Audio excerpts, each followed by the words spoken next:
कहानी का नाम हीन भावना।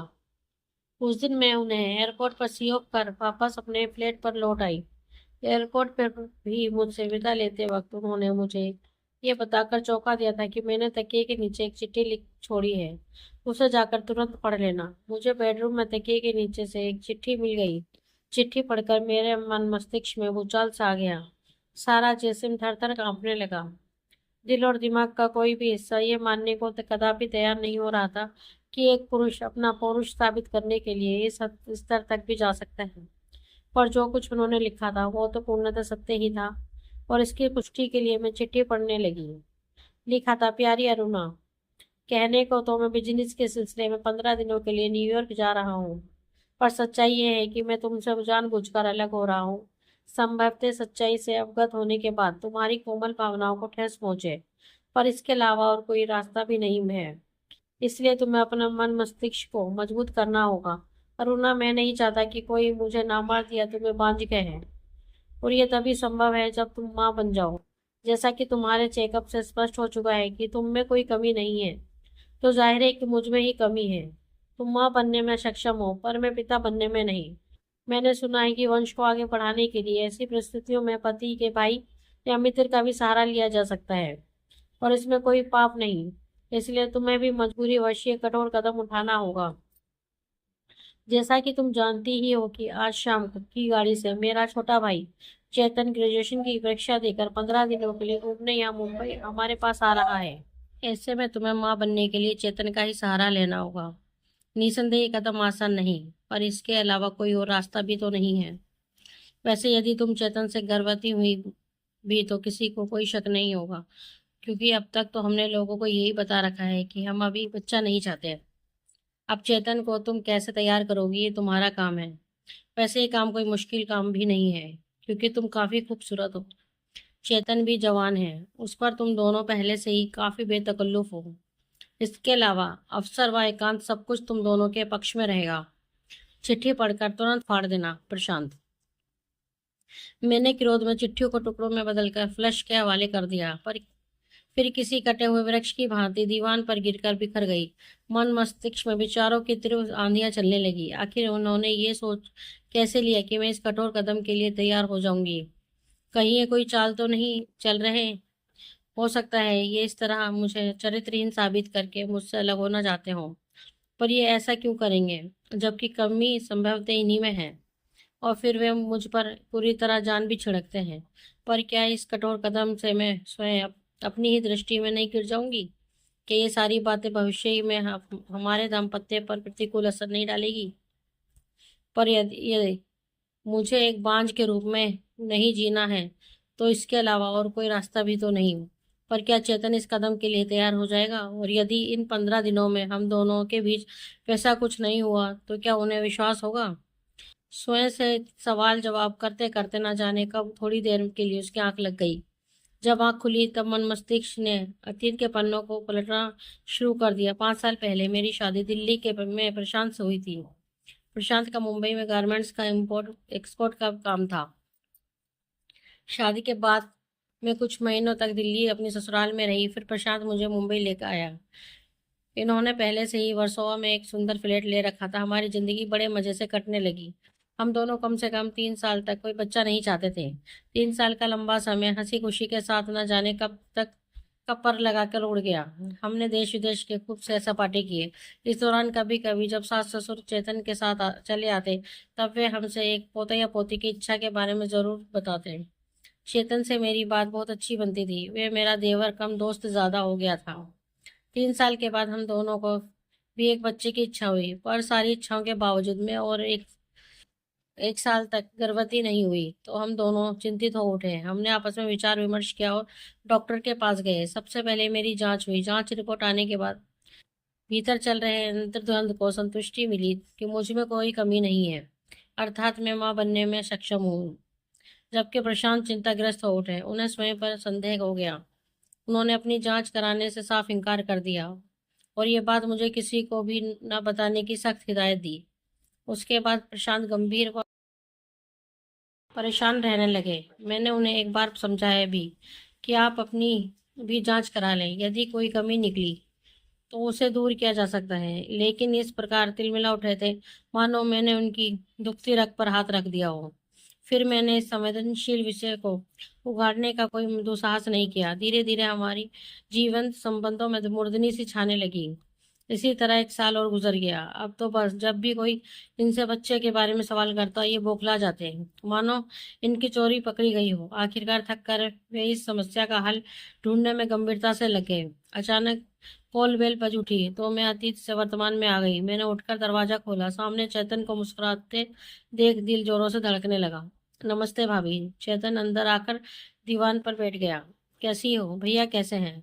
सब ठीक है। वे 15 दिनों के लिए आज ही न्यूयॉर्क गए हैं। भैया भी बिल्कुल भोले हैं भाभी। अरे उन्हें तो मुझसे डरना चाहिए, सोचना चाहिए कि चेतन कितना स्मार्ट है ना भाभी? चेतन हंसा तो मैं भी धीरे से मुस्कुरा दी। शाम को हम दोनों घूमने निकल पड़े। फिर तो ये सिलसिला सा बन गया। देर रात तक हम मुंबई घूमते, होटलों में डिनर कर लेते, फिर अपने अपने कमरों में जाकर सो जाते। कभी कभी पल दो पल के लिए ही मेरा झुकाव चेतन की ओर होता, पर अगले पल ही मेरी अंतरात्मा मुझे झकझोर कर वापस खींच लाती। चेतन मेरे चंचल स्वभाव से भली भांति वाकिफ था, पर इस बार उसे मेरी खामोशी विचलित किए दे रही थी। कई बार वह इसका कारण चाहकर भी ना जान सका, पर जब मेरी खामोशी उसके लिए असहनीय हो गई तब उसने मुझसे प्रशांत की कसम दे दी। मुझे उसे सच्चाई बतानी पड़ी। सब कुछ जानने के बाद उसके मस्तिष्क पर सन्नाटा छा गया। मैं मुंह फेरकर सिसकने लगी। अचानक चेतन के इस सवाल ने मुझे चौंका दिया। इस बारे में तुमने क्या फैसला किया है? मैं क्या फैसला करूं? मैं तो इस वक्त उस दोराहे पर खड़ी हूँ जहां से एक रास्ता गहरी खाई की ओर, दूसरा रास्ता अंधे कुएं की ओर जाता है। मैं जाऊं तो कहाँ जाऊं? एक तीसरा रास्ता भी है भाभी। आप दोनों चाहें तो अनाथालय से एक बच्चा गोद ले सकते हैं, पर वो ऐसा नहीं चाहते। चाहती तो मैं भी नहीं। भाभी तुम भैया को समझाओ कि वे तो चाहते हैं। ये बिल्कुल अनुचित है। इस कदम से तुम खुद अपनी ही नजरों के लिए गिर जाओगी, और उन्हें भी आजीवन ये एहसास कचोटता रहेगा कि वे बच्चे के असली पिता नहीं है, और मां बनने के लिए तुमने किसी गैर पुरुष का सहारा लिया है। भविष्य में ये बातें आप दोनों के शादीशुदा जीवन को तबाह भी कर सकती हैं। इसलिए मेरी मानो तो आप दोनों किसी अनाथालय से एक बच्चा गोद ले लो। वैसे मुझे इस बात का बहुत दुख है कि भैया ने मेरे और तुम्हारे बारे में इतनी गलत बात कैसे सोच ली। काश उन्हें ये एहसास होता कि मैं तुम्हें सिर्फ भाभी नहीं, माँ समान भी समझता हूँ। चेतन के शब्दों ने मुझे गिलानीवश पुनः रोने पर बाध्य कर दिया। धीरे धीरे 15 दिन गुजर गए। प्रशांत न्यूयॉर्क से लौट आए। उनके आने के एक दिन बाद चेतन दिल्ली लौट गया। चेतन के जाने के बाद हम सामान्य रूप से रहने लगे। उनके व्यवहार से ऐसा लग रहा था मानो कुछ हुआ ही ना हो।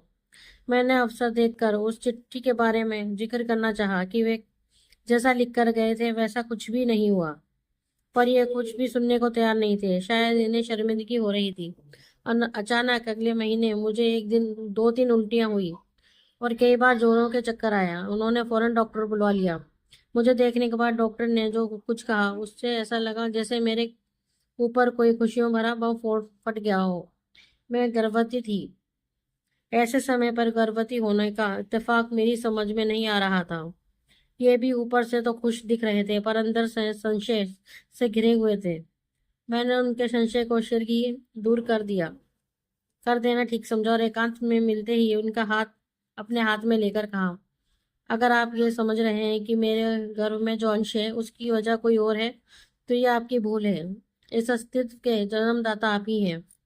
चेतन व मेरे दरमियान वैसा कुछ भी नहीं हुआ।